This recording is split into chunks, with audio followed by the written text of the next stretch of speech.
What's up, guys? If you watched the tail end of the last video, you'll recognize this. I mean, I literally just filmed that video, so here we go. Yeah, not been a great couple days. So I go to leave work the other day, and my truck shows a number 6 misfire. It's running like crap, blowing smoke like crazy. It ain't right. So I begin the tear down, and I'm at this point right here. If it will focus, that is. Here we are. As you can see, we are missing something rather important right there. There's no turbo in it. One of the heads is off. This one is coming off.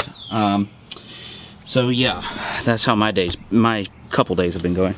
So basically, I'm tearing it down. So far, I've torn down number 6. There's nothing there.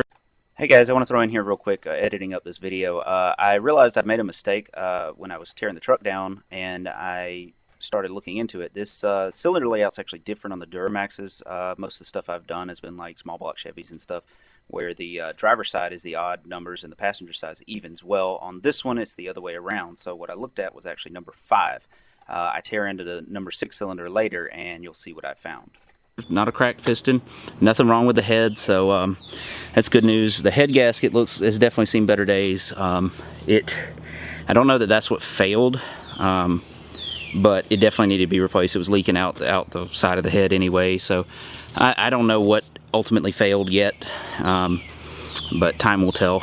So gonna do new head gaskets since I'd already torn down this far. Sorry about that, my battery died and now this one's low too. Since I was already torn down this far, I decided I better go ahead and do head gaskets and studs. I actually have some studs coming from the guys at Black Market Performance. Part of the reason I'm actually doing this video is to help, because they've helped me out so much, I figured I could help them out. So when they get here, we'll go through those and put those in the truck, see how they do. Now I'm not running a built trans, so there's really no need for head studs yet, but I'm not putting stock head bolts in just to come back out and do it again. Always, man. So, yeah, stay tuned. We'll go through all that stuff. We'll go through all the parts coming back in. If I find anything major, we'll do that.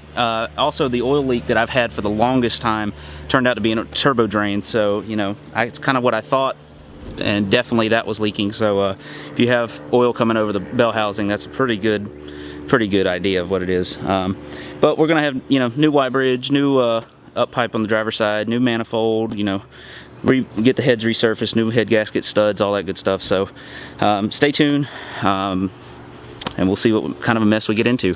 But right now I am taking a break because I've been breaking these head bolts loose and they are very, very tight. So guys, what's up? I'm coming at you from my little shed workshop thing in my backyard here. Just trying to give you an update on what's going on. As you saw at the beginning, yeah, we had a pretty big problem with the truck. I lied in that part when I said I found number 6 and found nothing wrong with it, because unbeknownst to me, Duramax is flipped. 2, 4, 6, and 8 are actually on the driver's side, not on the passenger side. So, little learning experience there. However, I did find something. I will say this, at 350-something thousand miles, the truck did not fail. In fact, it was my stupidity that caused it to fail, and I'll throw a picture up of what I found.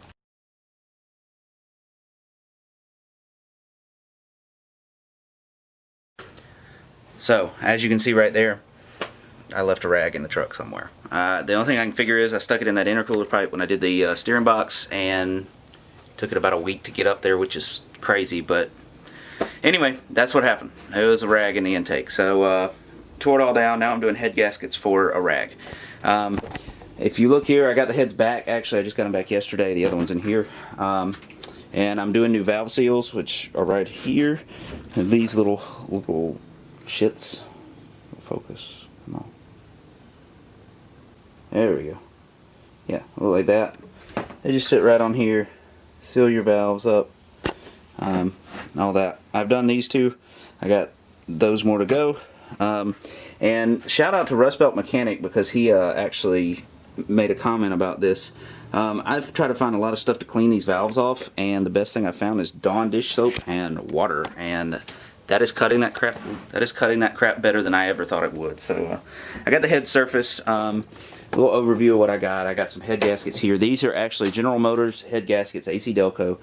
These are actually LML head gaskets. They're grade C.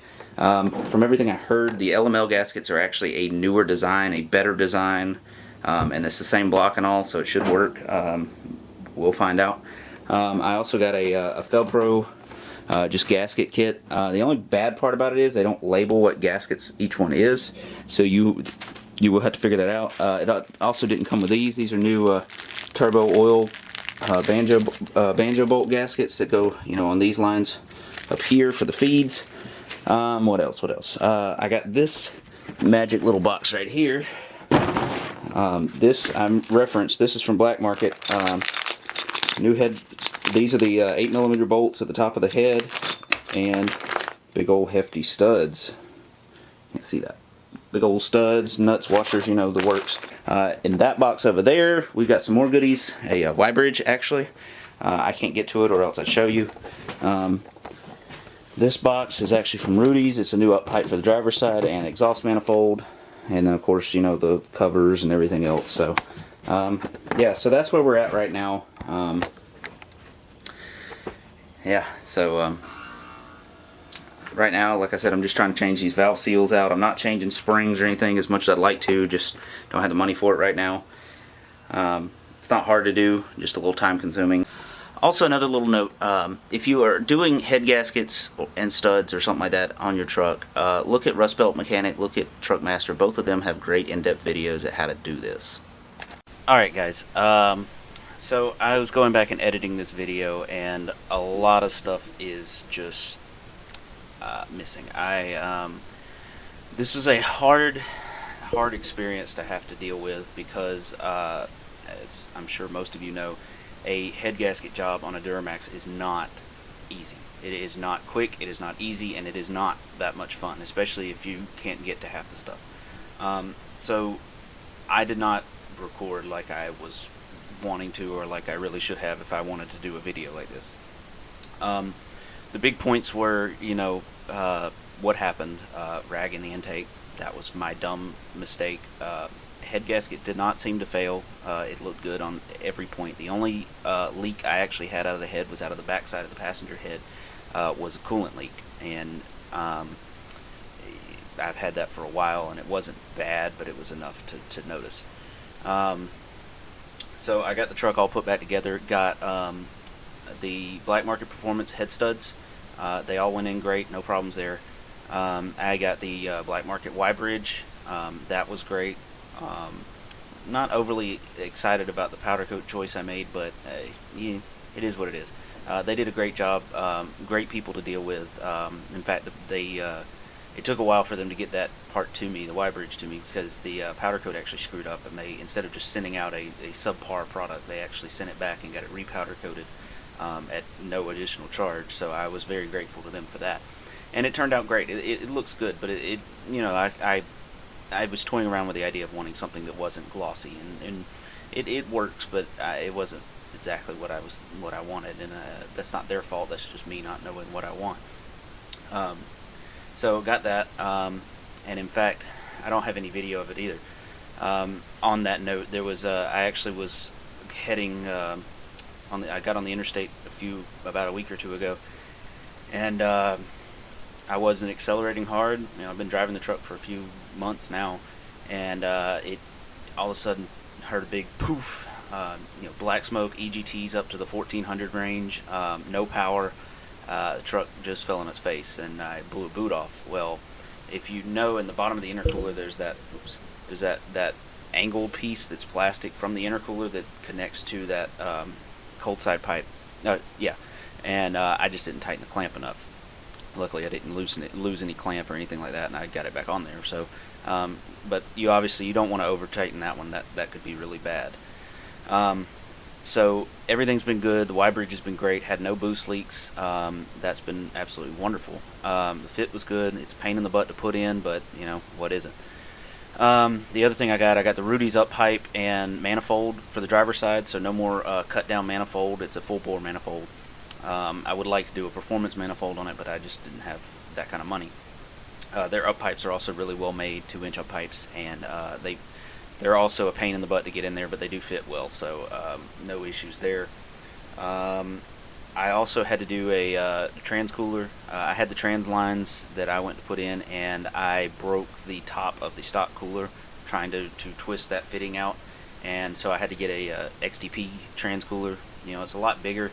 I don't think it makes the temperatures any less. Now, granted, I haven't really towed with the truck hardcore, so I don't know, you know, like, it might make a bigger difference when you're towing up a grade and things like that with a lot of weight. But as far as cruising, it takes it longer to warm up to the 190, 200 range. Usually it sits around the 140, 150 range a lot longer. Now, I would be doing this video outside, but I actually don't have the truck with me right now. I have my dad's truck, so nothing wrong with my truck. Just swapped out for a little while so I can get some work done on his. So like I said, I got the truck all back together, and there have been no issues. It's been a few months. I think that was in July. Yeah, June, July. So right now it is October, and so it's been what, 3-4 months now.